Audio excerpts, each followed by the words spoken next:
Halo, hai semuanya. Perkenalkan kami dari podcast Sumbang Seru. Saya Intan sebagai host Dan saya Catherine sebagai narasumber. Nah, podcast kami kali ini itu topiknya adalah kesehatan reproduksi wanita dengan judul siklus menstruasi, fertilitas dan infertilitas. Nah, sebelum kita masuk ke topiknya nih teman-teman, pembahasan topiknya, kami akan memperkenalkan diri dulu. Kami berdua adalah mahasiswa aktif di Universitas Katolik Indonesia Santo Paulus Ruteng. Kami mengampu pendidikan di Fakultas Ilmu Kesehatan Program Studi S1 Kebidanan. ya. Kami maba baru semester 1. Nah, podcast ini juga sebagai pemenuhan tugas bahasa Indonesia yang mana untuk melatih kami agar bisa berbicara dengan baik dan benar, seru dan menyenangkan di depan kamera. Nah, sebelum kami masuk ke dalam topik pembahasan, kita akan berbincang-bincang seru, bercerita-cerita seru dulu sedikit. Kenapa sampai kami bisa memberi nama podcast kami adalah Sembang Seru? Itu karena itu sembang sendiri itu memiliki arti itu sebagai ngobrol. Dan seru, menyenangkan. Jadi itu sembang seru itu dapat disebutkan menjadi ngobrol seru. Jadi teman-teman jika punya podcast ini nanti tidak membosankan, akan mendengarkan pengetahuan-pengetahuan yang teman-teman belum tahu sebelumnya, tapi setelah menonton saya punya video, teman-teman pasti akan mengetahui hal-hal yang teman-teman belum pernah ketahui tentang kesehatan reproduksi yang biasanya teman-teman itu pasti kalau les biologi atau tentang ilmu kesehatan itu pasti teman-teman malas sekali untuk mendengarkannya. Tapi di lewat saya punya video podcast nanti teman-teman tidak akan merasa bosan dan akan merasa tertarik dengan video podcast. Yes, jadi kita di sini tidak ada bercerita yang monoton, membahas hal monoton. Kita akan seru-seru bersama, sharing-sharing pengalaman, bercerita-cerita tentang hal-hal yang kita ketahui tentang kesehatan reproduksi wanita. Nah, setelah itu, kenapa sampai kami memilih topik kesehatan reproduksi wanita? Nah, yang pertama, kami memilih topik kesehatan reproduksi wanita itu seperti yang teman-teman sudah ketahui, kami adalah calon-calon bidan. Nah, objek utama dari ilmu kebidanan dengan perempuan. Nah, jadi di sini kami memilih untuk membahas kesehatan reproduksi wanita. Namun, kesehatan reproduksi itu tidak hanya dimiliki oleh wanita saja. Para pria juga harus menjaga kesehatan reproduksinya. Tapi di podcast kali ini kami hanya akan membahas atau mendalami tentang kesehatan reproduksi wanita. Jadi kalau ada teman-teman pria yang menonton dan ingin mengetahui lebih jauh tentang kesehatan reproduksinya sendiri, mungkin bisa ke podcast lain, jangan di podcast kami. Ada sebentar di video kedua. Tunggu. Lalu judul dari maaf waktu penyakit. Judul dari kayunya podcast ini adalah siklus menstruasi, fertilitas dan juga infertilitas. Kalau teman-teman belum paham tentang istilah-istilah ini, mari kita mendengarkan sama-sama, kita belajar sama-sama pada podcast ini. Baik teman-teman, selamat menyaksikan. Baik teman-teman, kita akan masuk pada topik pembahasan yang pertama, yaitu fertilitas dan infertilitas. Nah, di sini ada teman Catherine sebagai narasumber. Teman Catherine akan men-sharing beberapa pengalaman atau cerita-cerita yang ia ketahui dan pengetahuan yang ia dapat dan ia baca, ia dengar dari dosen-dosen tentang fertilitas dan infertilitas. Nah, apa sih itu fertilitas dan apa itu infertilitas? Oke baik teman-teman, ini fertilitas itu kemampuan alaminya kita untuk kemampuan alaminya perempuan untuk menghasilkan kehamilan atau melahirkan anak yang hidup. Nah, sedangkan infertilitas itu dia kebalikan dari fertilitas sendiri. Yang dimana infertilitas itu kondisi ketidakmampuan perempuan untuk hamil setelah 1 tahun berhubungan seks secara teratur tanpa alat kontrasepsi. Jadi teman-teman, infertilitas itu bukan terjadi ketika perempuan dan laki-laki itu mereka sudah rutin melakukan hubungan selama 1 tahun atau sudah bahkan lebih itu, tetapi tidak ada hasil dan mereka itu tidak melakukan memakai alat kontrasepsi sama sekali. Untuk teman-teman yang tidak tahu apa itu alat kontrasepsi, kan biasanya teman-teman sering menyebut itu alat kontrasepsi. Pasti teman-teman sering mendengar kata KB itu, kan orang-orang sering mendengar kata KB, tapi kalau di dunia kesehatan itu namanya alat kontrasepsi. Gitu. Jadi saat mereka melakukan hubungan itu mereka tidak menggunakan alat kontrasepsi itu tadi, tetapi tetap tidak ada hasil biar mereka melakukan hubungan rutin selama 1 tahun tetapi tidak mengalami kehamilan, apalagi untuk melahirkan anak.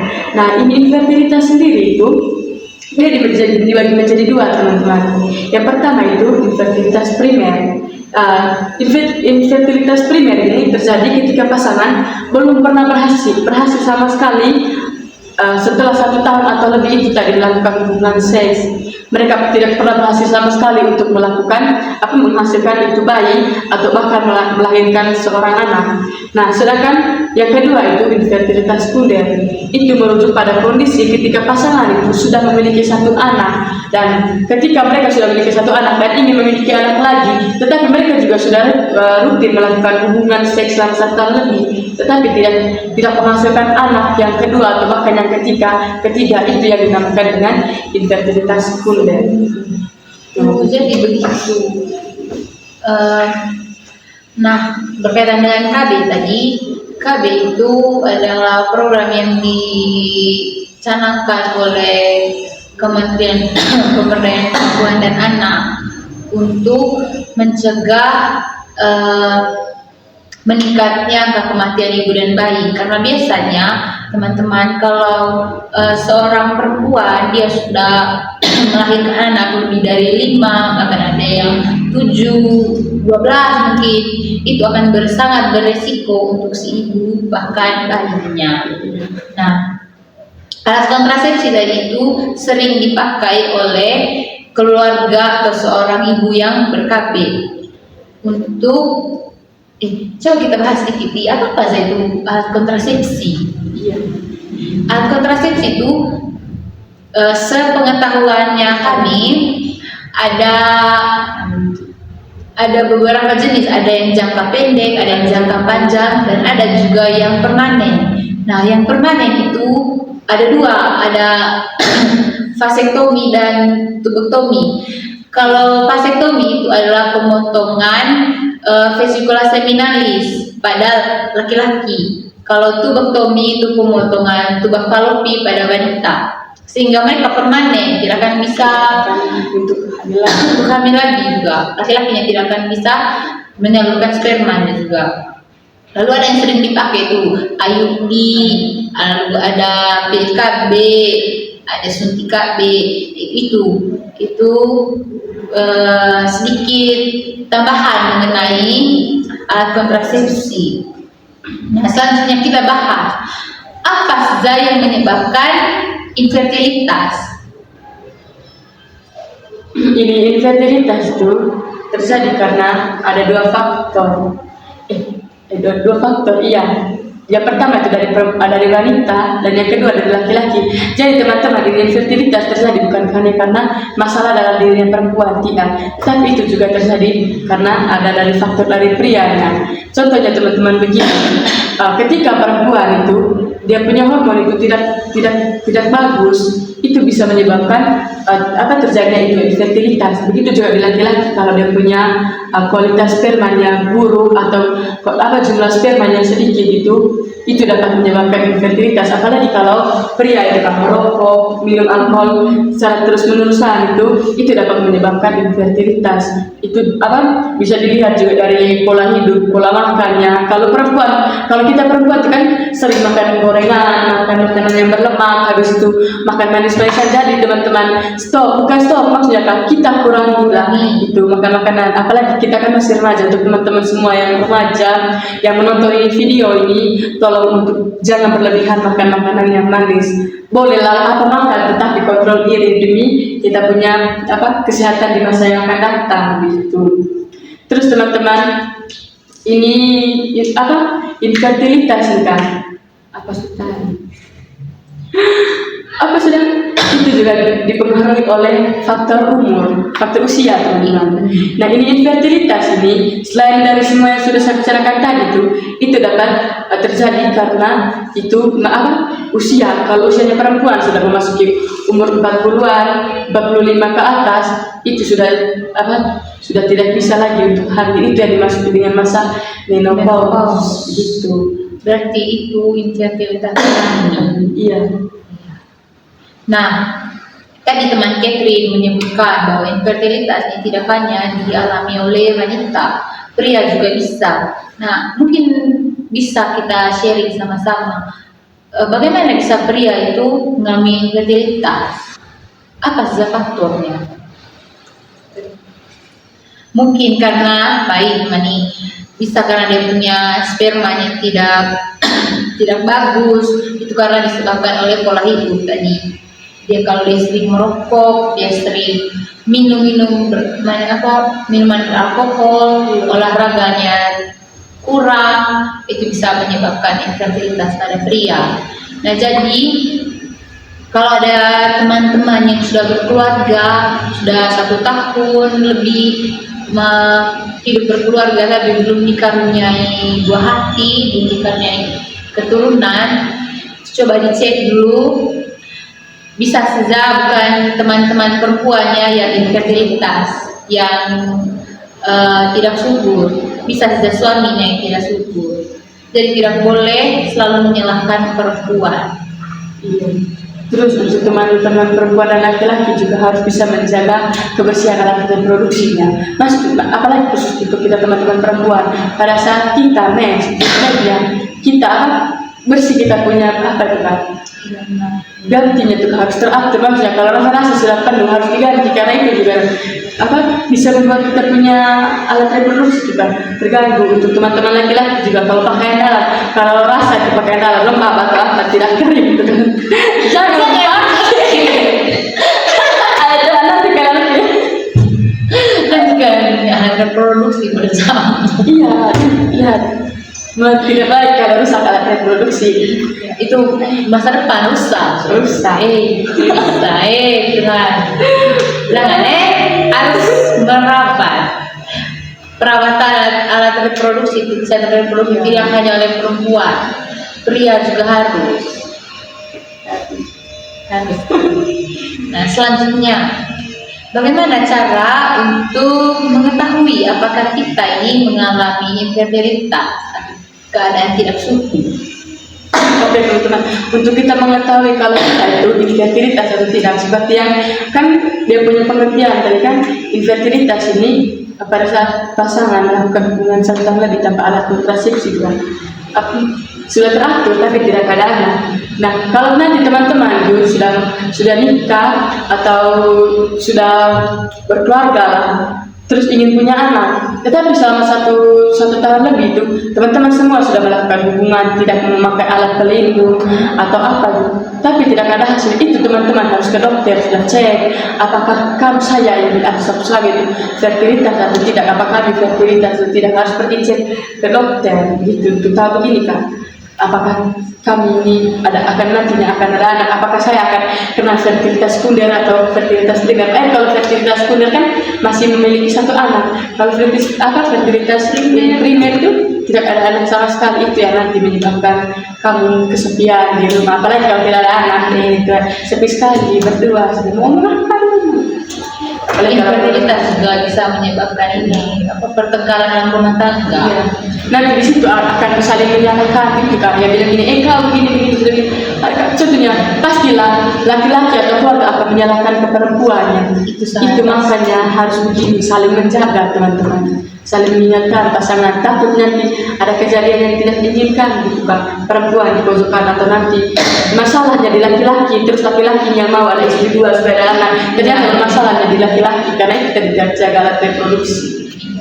Itu makanya kita sebelum menikah juga kita harus memberikan edukasi yang mantap kepada kita punya calon suami, supaya ketika infertilitas terjadi mereka sudah tahu bahwa oh ini tidak hanya bukan sama istri yang salah, ini mungkin saya juga bermasalah, makanya infertilitas terjadi, sehingga tidak ada pertengkaran dalam rumah tangga, bisa saling mengerti gitu.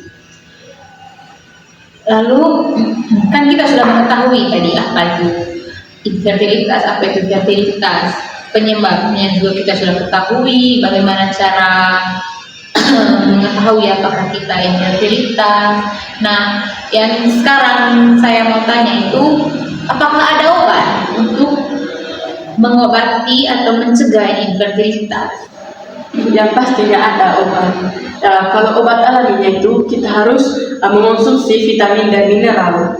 Yang seperti vitamin C, vitamin E itu dapat meningkatkan kualitas sperma dan ovulasi. Yang kedua itu herbal. Beberapa herbal seperti manca ginseng atau tribulus itu dapat membantu untuk meningkatkan kesuburan. Selain itu juga nanti kalau teman-teman ke dokter dan pasti diberi obat. Nah itu obat ada namanya obat klomin. Jadi mana itu digunakan untuk merangsang ovulasi. Dan di sini ini obat itu untuk perempuan dan laki-laki. Kalau di perempuannya itu dia untuk merangsang ini yang namanya ovulasi pada wanita yang mengalami gangguan ovulasi. Kalau di laki-lakinya itu untuk dapat meningkatkan produksi testosteron dan memperbaiki dia punya kualitas sperma. Terus ada di gonadotropin yang di sini dia untuk merangsang ovarium dan untuk memproduksi sel telur juga. Di laki-lakinya itu juga untuk merangsang sel sperma dari laki-laki. Habis itu ada yang namanya dengan tadi itu program beta ini. Oh iya, itu salah satunya cara atau alternatif supaya kita bisa mendapatkan keturunan dengan program bayi tabung. Apa itu program bayi tabung? Dan program bayi tabung ini kayak kita memang tidak melakukan hubungan seksual suami istri. Nah, tapi kita menyatukan sel sperma dan sel telur ditabung di laboratorium medis. Setelah itu kalau pertemuan antara sel sperma dan sel telur itu berhasil,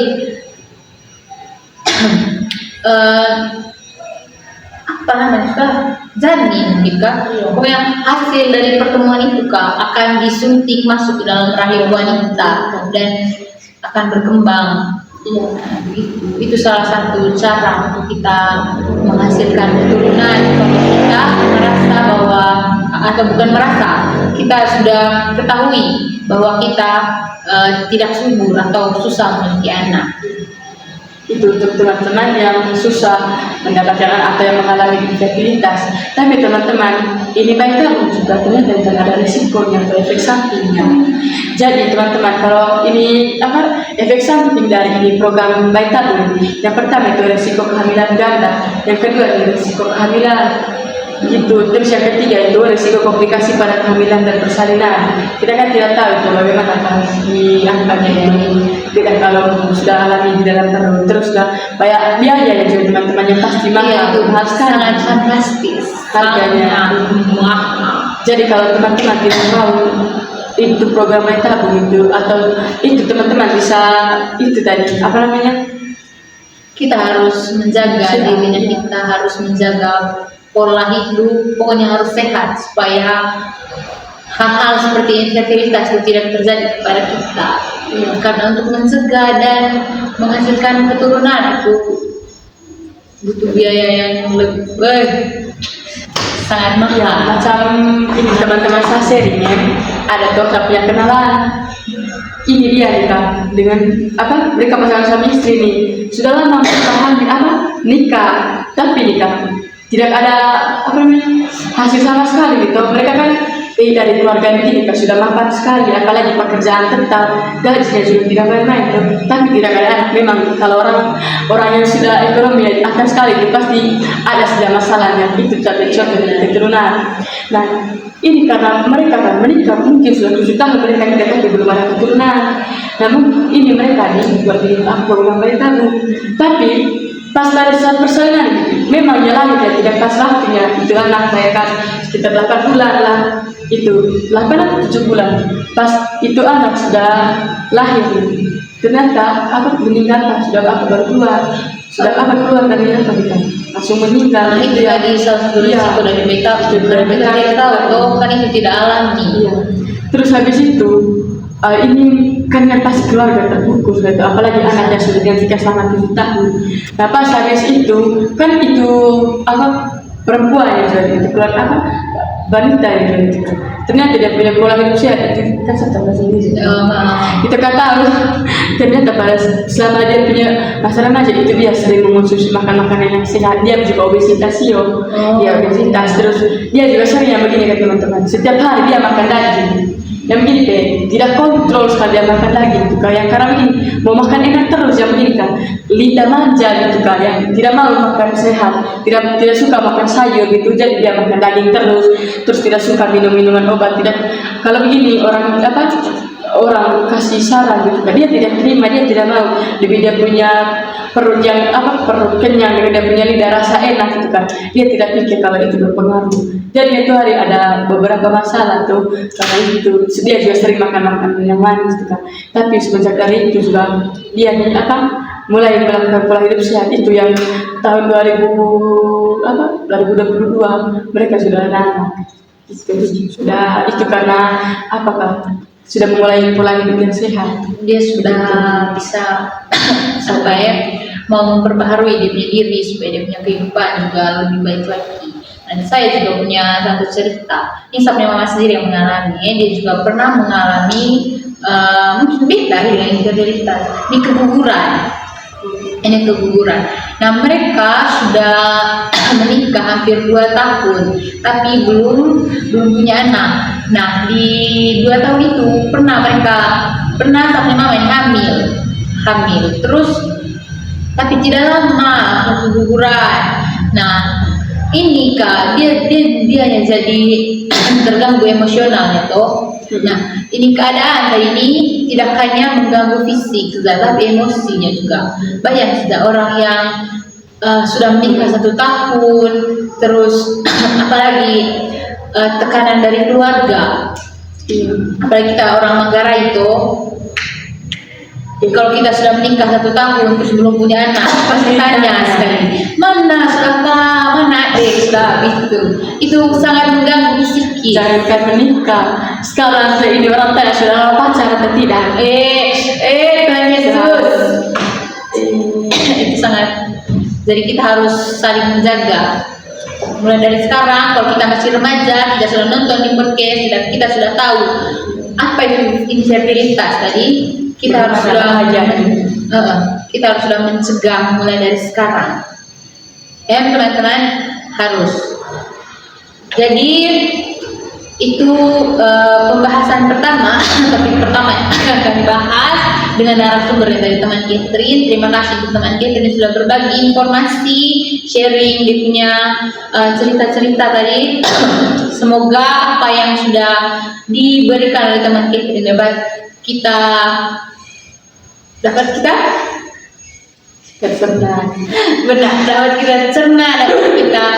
masukkan dalam otak kita, ambil positifnya. Teman-teman saja.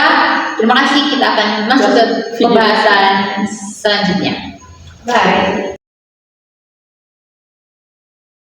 Halo, hai semuanya, kembali lagi bersama podcast Sembang Seru. Oke teman-teman, mungkin teman-teman jadi tadi sudah menonton pada video podcast yang pertama yang membahas tentang fertilitas dan infertilitas. Nah sekarang kembali lagi bersama kami dalam podcast yang kedua. Kami di sini akan membahas tentang menstruasi.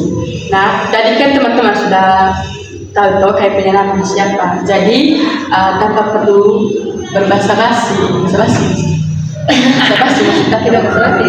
basa-basi itu sebelum masuk ke dalam ini apa, ke dalam topik pembahasan kita cerita apa sih? Cerita apa deh? Apa sih?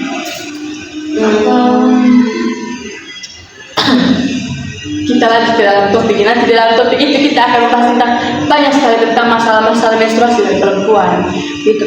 Nanti teman-teman akan mengetahui semua hal-hal yang belum pernah teman-teman ketahui. Kalau yang nonton teman-teman laki-laki, nanti teman-teman akan tahu kenapa saya paksa kalau mens begini. Nanti akan dijawab oleh kita. Baik, tanpa berlama-lama, mari kita lanjut ke dalam topik pembahasan. Oke. Jadi teman-teman, di sini kami akan membahas tentang menstruasi. Nah, tadi teman Intan sebagai host, dan di sini saya akan sebagai host dan narasumbernya adalah teman saya Intan. Jadi teman-teman, menurut teman-teman apa sih itu mens? Kenapa perempuan pada saat mens itu kan dia menangis, atau kenapa moodnya perempuan tidak baik, tidak bagus kan? Mari kita tanya ke teman Intan. Baik teman-teman, dari sini saya akan membahas tentang menstruasi. Pasti teman-teman perempuan sudah tahu menstruasi itu apa, karena menstruasi itu hanya dialami oleh perempuan saja, dan kita punya mama juga sudah sering mengedukasi, lebih dulu mengedukasi para kita tentang menstruasi, walaupun tidak sepenuhnya. Nah, jadi menstruasi itu adalah perdarahan vagina yang terjadi setiap bulan, dialami oleh perempuan. Nah, menstruasi ini terjadi apabila ovum atau sel telurnya kita itu tidak dibuahi oleh sperma. Nah, proses menstruasi ini dimulai dari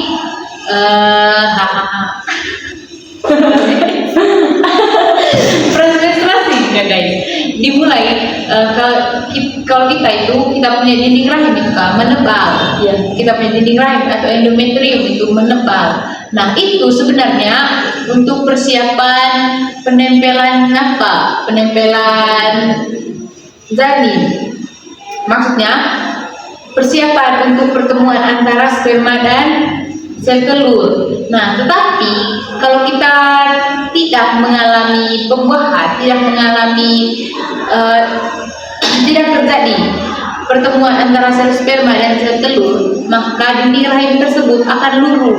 Nah, luruhnya dinding rahim ini dalam bentuk darah. Darah ini yang kita sebut sebagai menstruasi, dan kita alami setiap bulan. Kalau untuk para teman-teman perempuan saya yang sudah masuk dalam usia matang, usia subur untuk bisa menstruasi.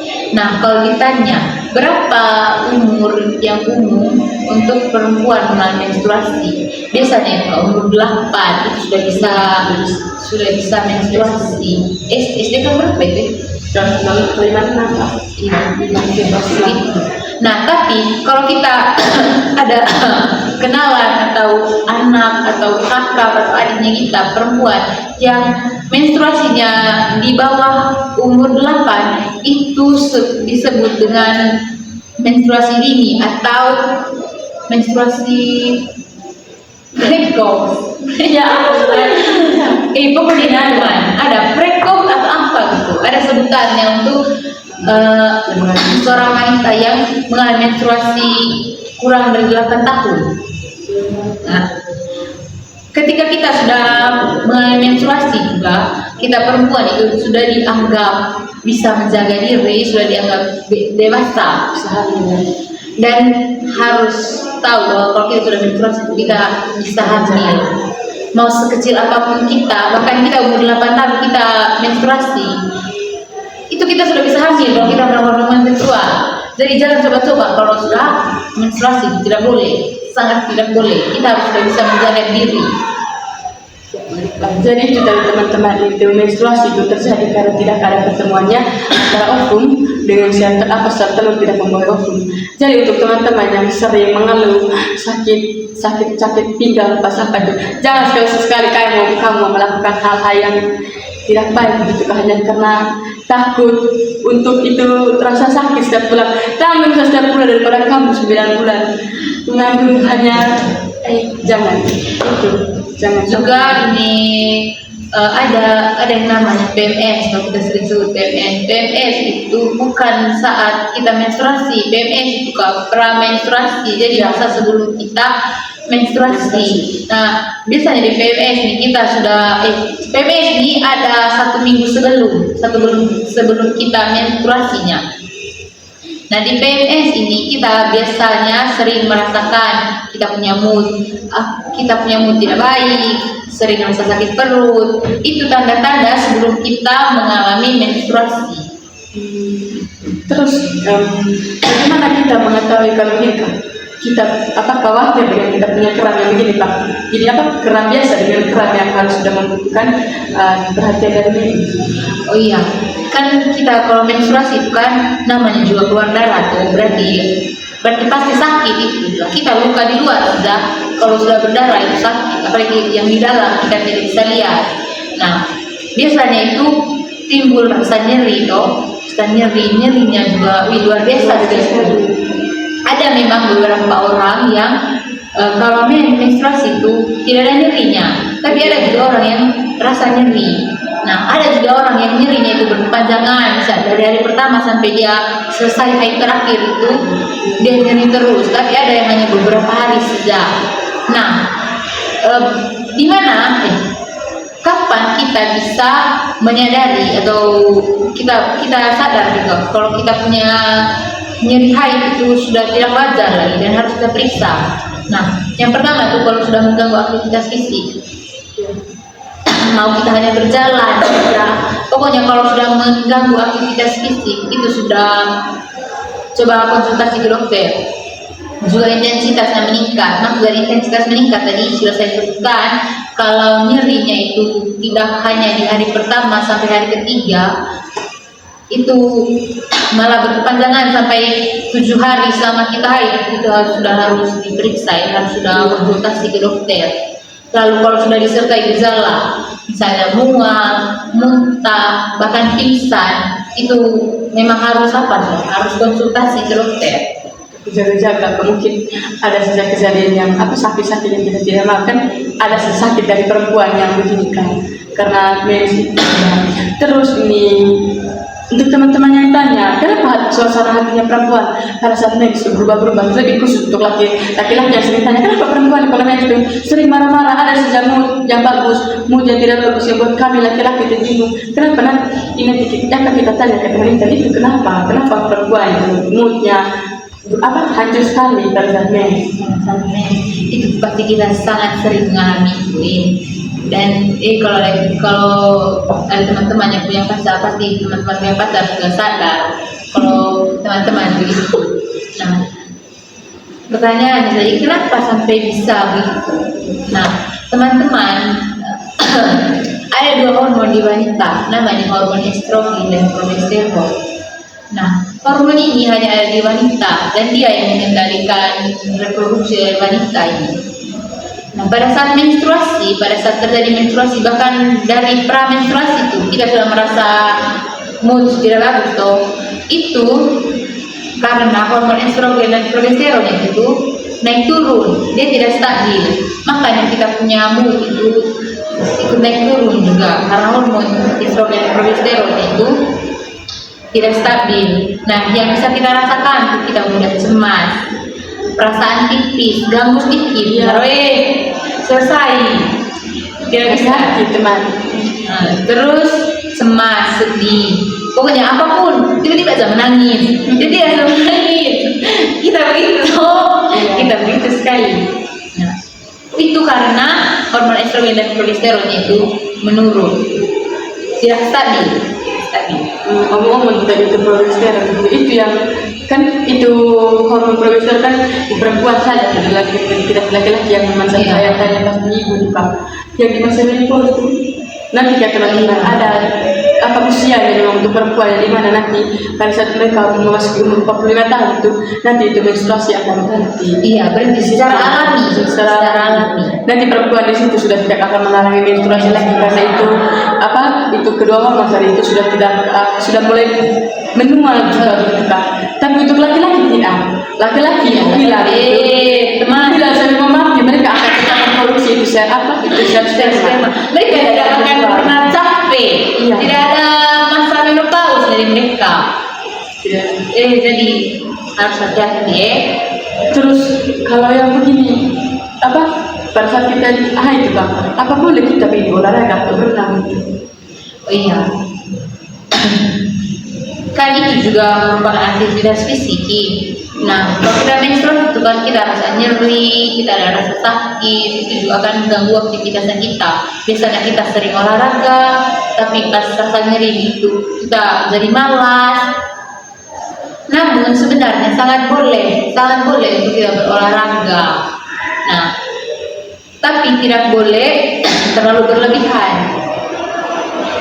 Apalagi berenang. Nah, kita tidak lagi menstruasi, lagi keluar darah gitu. Kalau kita berenang, kan berenang di air atau di kolam, kan? Jadi kalau kita lagi menstruasi terus kita mau berenang, sebaiknya kita menggunakan kap menstruasi, tidak menggunakan pembalut. Tidak boleh pakai softex kalau kita mau berenang. Kan softex itu kan dari sampai kapas. Jadi kalau kena air kan dia melebu keluar. Nah, jadi kau bayangkan kalau kita lagi berenang, di kolam renang, warna merah semua. Tidak boleh, Jangan buat Nah, jadi diperbolehkan untuk berolahraga, diperbolehkan untuk berenang, tapi tidak boleh berlebihan. Ingat, kita kan lagi keluar banyak darah itu.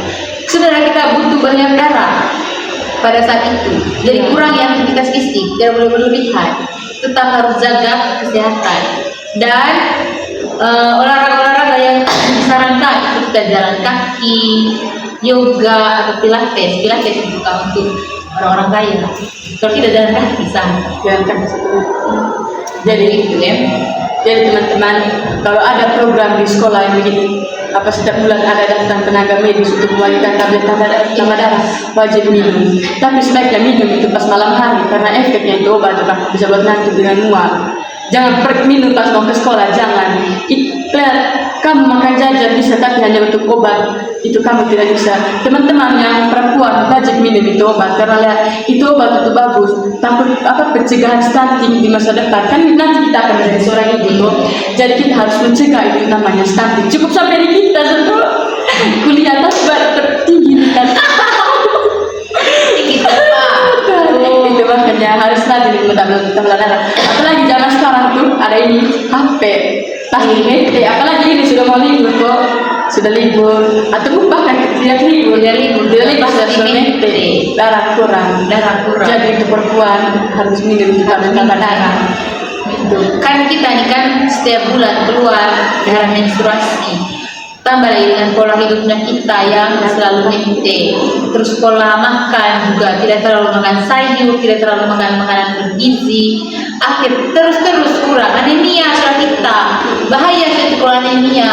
Nah makanya kalau salah satu pencegahannya tadi untuk mengatasi itu tadi kita minum tablet tambah darah. Kita dapat gratis itu dari sekolah. Jadi kita harus manfaatkan dengan baik karena manfaat benefit untuk kita punya tubuh jangka panjang, bahkan sampai kita punya anak Satu kali seminggu saja. hanya seminggu harus 1 kali seminggu ya kan biasanya Tapi empat tablet itu untuk 1 bulan, jadi 1 pil 1 minggu.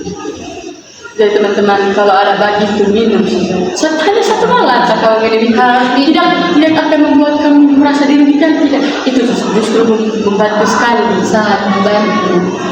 Jadi harus kasih juga ke teman-teman yang lain. Kan saya juga pernah SMA atau kami juga pernah SMA, kami dapat itu, tapi sangat jarang ada yang mau minum itu. Tidak tahu kenapa, padahal kan hanya minum mungkin menurut saya itu karena waktu minum itu harus 1 minggu 1 kali, sedangkan mereka kasihnya aku 4 tablet untuk 1 bulan. Jadi kadang kita lupa tuh, apalagi sekarang kecil sudah. Biar bisa itu efek. Ya bisa. Jadi kita harus saling mengingatkan ke teman-teman yang lain. Terus bagaimana kita punya gaya hidup seperti ada perempuan yang apa bikin stres atau dia itu dapat mempengaruhi kita punya siklus mens. Oh iya, itu sangat mempengaruhi kita punya siklus mens. Nah, kalau kita lagi stres, itu biasanya kita punya siklus mens tidak bagus. Kayak misalnya kalau kita lagi stres ini bulan nih, kita punya siklus mensnya kita ini bulan tidak datang. Kadang juga bisa datangnya 2 bulan 1 kali. Itu karena stres, bisa juga karena diet. Kan kalau kita diet itu kan kita mengurangi semua makanan yang masuk ke dalam tubuh tuh, termasuk nutrisi semua makanan-makanan sehat kita kurangi. Jadi kita punya tubuh tidak punya cukup nutrisi untuk jadi mens juga. Jadi sebenarnya sangat berdampak pada siklus menstruasi. Kalau misalnya kita sudah tidak menstruasi 3 bulan berturut-turut atau lebih, itu kita harus sudah cek harus awas ada sesuatu yang tidak diinginkan karena kita tidak tahu. Bagaimana pengalaman pertamanya Intan itu menstruasi atau bagaimana caranya Intan pas lagi mens pas perpergian gitu? Oh iya, kita cerita sedikit bagaimana pengalaman pertamanya saya waktu mens. Kapan saya mens pertama? Nah, teman-teman, saya mens pertama waktu SD kelas 5. Iya dong, sangat subur ya, tanya SD kelas 5 tuh saya sudah menstruasi. Itu pertama tuh saya di sekolah. Pas saya di sekolah nih, lagi SD masih sekolah. Terus saya rasa memang saya punya vagina pasta saya rasa basah gitu. Terus saya ke toilet. Saya izin ke toilet. Sampai toilet bisa syok berat karena darah yang syok sekali. Memang saya pernah dari kelas 3 memang sudah ada pelajaran tentang itu tuh. Tapi kan belum pernah mengalami. Jadi kaget sekali itu. Itu waktu saya menangis. Akhirnya saya langsung izin pulang. Nah sampai di rumah ternyata sama bilang ini normal, ini berarti kau sudah besar. Dia bilang itu kau sudah besar. Dia di situ dia langsung ajar. Ambil celana dalam, dia ajar bagaimana cara pasang softex gitu. Terus dia dikasih penjelasan kalau ini namanya menstruasi, berarti kau sudah besar, tidak boleh begini, harus bisa jaga diri sudah. Nah, itu teman-teman. Kalau saya datang pas kelas 2 SMA, di SMP, itu pas di asrama. Itu hari, kami kan kalau di asrama itu kan pas kelas 7, kelas 1 SMP semester 2. Itu hari sebelum libur COVID, jam ini kita libur 2 minggu. Ada tahun. Itu waktu itu kami lagi tapi beras. Kan kalau di asrama kan, kalau hari Senin tapi beras itu hari kelas 1, Selasa kelas 2, kelas 3, Seninnya lagi. Kamisnya kelas 1 SMA, pokoknya begitu sampai hari Sabtu. Nah, saya pergi tapi beras. Nah, pas lagi tapi saya rasa kenapa lagi sekali saya tidak mungkin saya bisnis sana. Tidak mungkin kalau air putih juga tidak. Kan belum pernah mengalami. Pas saya pulang, saya bilang gini, jadi kenapa kok sana merah? Saya pakai celana hijau. Kota selalu warna hijau atau sana.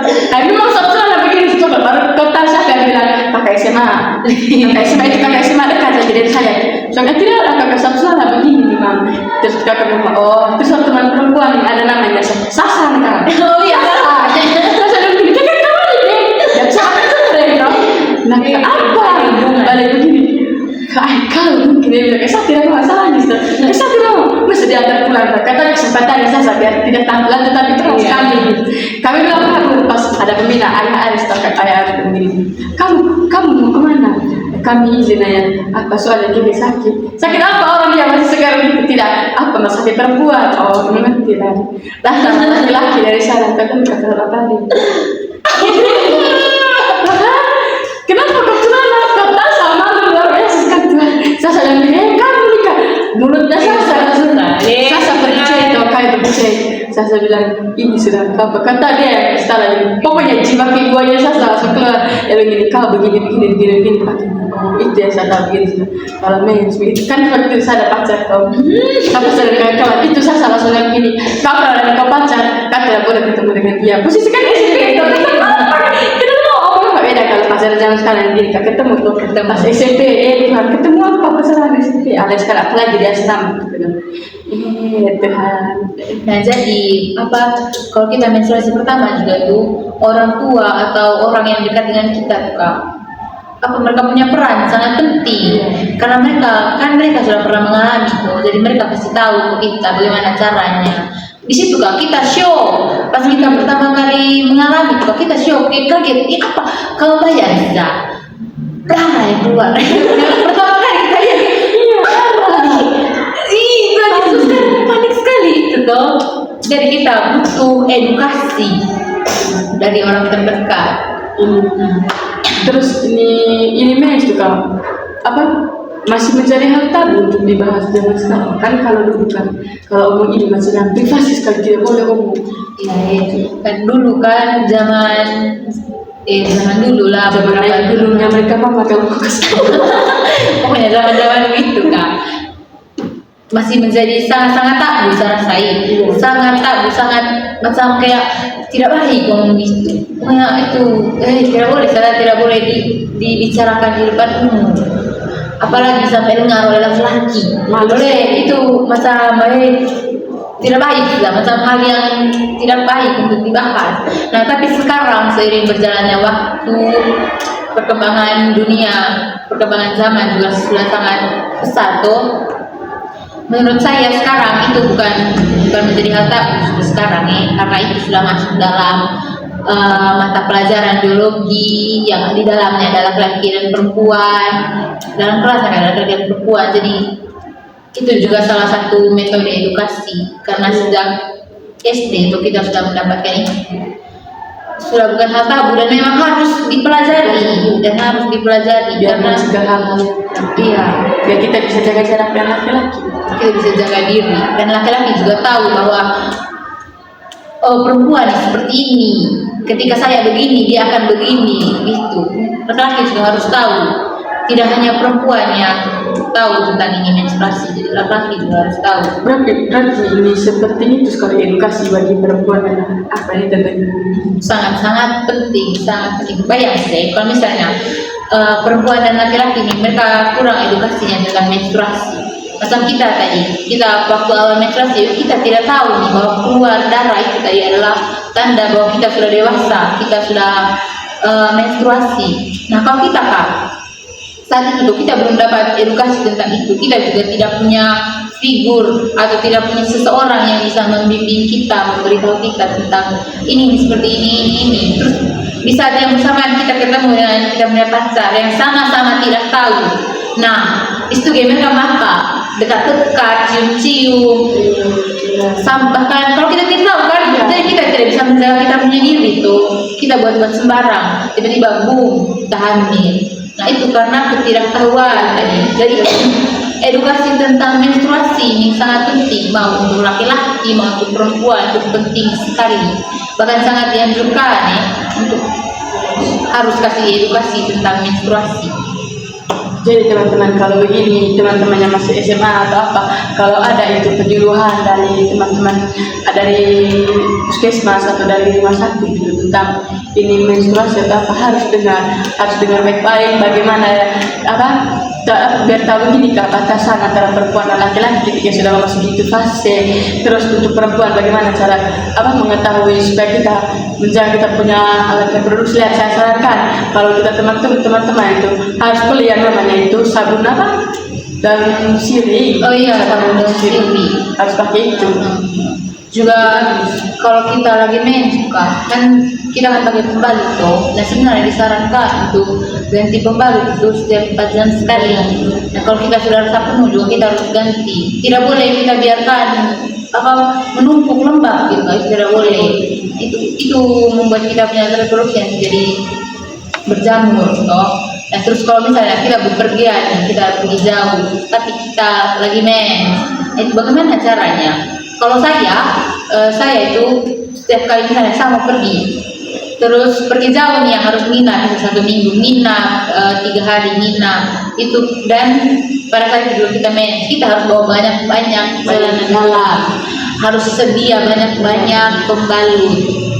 Terus kita benar-benar harus menjaga kesehatan di situ, kesehatan reproduksi. Kalau kita lagi mau ganti itu usahakan airnya mengalir, airnya banyak, karena kan darah atau kita harus benar-benar higienis, harus benar-benar kasih bersih dia. Pokoknya kita harus benar-benar menjaga, kita tidak boleh pakai air kotor, tidak boleh pakai air kotor. Juga kalau mau buang pembalut itu cari tempat sampah memang untuk buang buang yang itu kak, jangan buang sembarang, jangan dikasih lepas dari kamar mandi, apalagi kalau kita lagi di bepergian atau di kamar mandinya orang, itu tidak baik gitu ya. Harus itu pasti teman-teman juga pasti serang sering dengar dari orang tua begini kak, jangan buang bawah darah dan datang setan. Itu sebenarnya bukan setan, betul kan? Mitos itu hanya untuk kebaikannya kita. Sudah begini kan, orang tidak lihat merasa jijik pas kita perempuan, bisa-bisanya perempuan jorok. Supaya orang tuh apa kita biar ada kesadaran, biar kita jangan buang bawah itu, apalagi itu kita punya darah kotor, kita punya kotoran, saya sebut begitu. Nah, kita bisa share sedikit tentang mungkin kita pernah merasa nyeri haid. Bagaimana kita merasa nyeri? Mungkin kita pernah. Saya pernah nyeri haid. Tidak pas SMA saja nyeri haid juga biasa-biasa. Jadi kan hari pertama, hari kedua itu nyerinya biasa saja. Tapi pas masuk di dunia bulan lalu itu yang saya mau pingsan karena tinggi sampai muka pucat sakit kan. Oh Tuhan, itu teman-teman tahu. Istilah kamu tahu kalau kita mens kan, kita punya bagian bawah lubangnya hanya buka 1 senti, apalagi yang kalau melahirkan kan salah supaya tuh bagaimana orang yang melahirkan sampai dengan 10 kan. Ya kan katanya yang berseliweran radio orang-orang sekarang kan, kalau misalnya mereka sering ngomong nyeri haid itu tidak seberapa dengan sakitnya melahirkan, bisa 10 kali lipat. Oleh teman kami, saya juga punya cerita gitu. Saya kalau haid itu kadang-kadang datang itu nyerinya, tapi kadang-kadang juga tidak. Misalnya masa mini bulan kemarin saya tidak rasa nyeri, tapi saya tidak tahu kalau saya lagi datang bulan. Hari pagi itu hari Minggu, saya pergi misa sendiri. Terus malamnya saya tidak makan. Terus paginya sebelum saya pergi misa saya juga tidak makan. Tapi saya tidak tahu kalau saya lagi haid. Saya bisa sendiri pakai heels, teman, untung saya pakai celana waktu itu. Terus pas bawa bapak kami, kan begini bapak kami, itu saya rasa pas berdiri saya tidak bisa tahan mereka, saya rasa pusing, sakit sekali kaki, mau duduk kan, tapi macam nanggung lagi bapak kami itu saya begini kan, sudah jejer kayak begini, terus tiba-tiba tumbang, pingsan saat situ, untung kak, dan saya pergi sendiri waktu itu loh, sama mama tidak sama adik tidak duduk dengan saya itu hari. Untung ada tante-tante pakai oma-oma gitu yang ada di sebelah saya, dan mereka tekan sini, terus mereka bawa saya ke UKS, dan ternyata sampai di UKS nih pas saya sudah sadar kan, saya bangun tuh, saya izin ke toilet nih, bisa baru saya sadar, oh salah men, pantas tumbang sampai begitu. Kan, jadi kita juga harus tahu ya, kita punya tanggal biasa untuk haid juga kapan, supaya kita bisa waspada. Kalau sudah mulai rasa ada rasa haid pun itu dekat itu, apalagi kalau mulai sakit mau siu itu pokoknya kita harus tahu, kita harus sadar. Nah, siklus menstruasi juga yang normalnya itu dari 28 sampai 35 hari begitu. Sedangkan waktu menstruasinya, lamanya kita menstruasi itu bisa 3 sampai 5 hari, bisa sampai 7 hari. Nah, kalau misalnya kita sudah kita datang bulan, kita menstruasi ini lebih dari 7 hari, atau di 1 bulan itu ada 2 kali, atau misalnya selang 3 bulan baru kita mens lagi. Pokoknya kalau sudah ada yang tidak sesuai dengan ketentuan-ketentuan yang berlaku, kita harus waspada dari itu, harus pergi tes lah, punya harus konsultasi dengan dokter.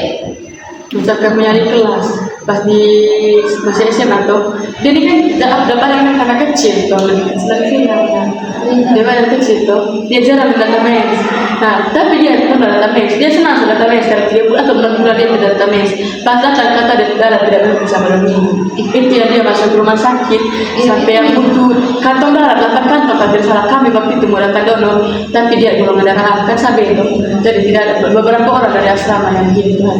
Apa datang donor kerja sudah tidak tahu sudah jadi harus hati-hati. Saya juga punya teman yang berkaitan dengan stres tadi ya. Saya punya teman nih satu angkatan dengan kami tapi tidak satu sekolah dengan saya. Saya teman dengan dia dari saya SMP, kami hanya beda waktu SMA saja.